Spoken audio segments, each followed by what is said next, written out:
নমস্কার বন্ধুরা, আজকে তোমরা বুঝতে পারছো আমি কি ভিডিও নিয়ে এসেছি।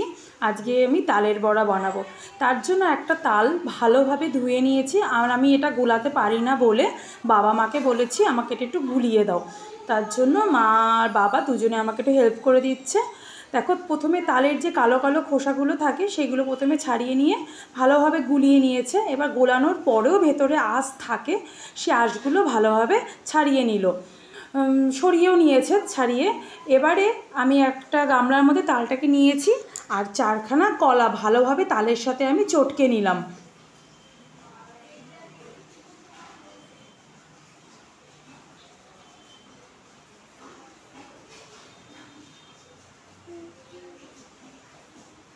এরপরে এর মধ্যে আমি 1 প্যাকেট সুজি পুরোটাই দিয়ে দিলাম,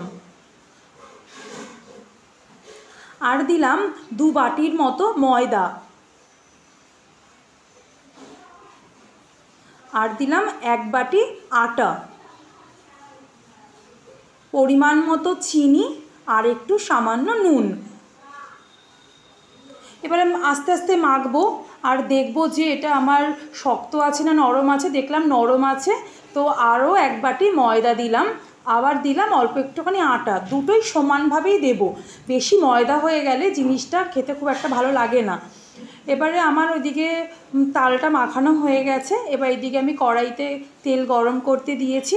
তেলটা গরম হয়েছে কি না তাই দেখার জন্য ওর মধ্যে একটুখানি ছেড়ে দিয়ে দেখলাম যে তেলটা গরম হয়ে গেছে। এবার এক একটা করে বড়ার আকারে তালগুলো দিয়ে আমি ভেজে নেব।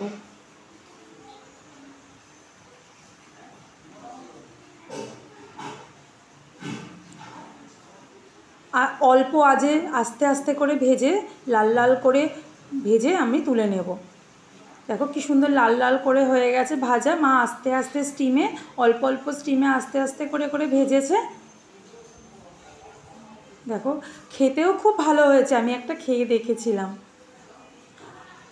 1 খোলা ভাজা হয়ে গেছে, আবারও 1 খোলা দিয়েছে। এভাবেই ভেজে নিলাম। আজকের ভিডিওটা যদি ভালো লাগে তাহলে সাথে থেকো। টাটা।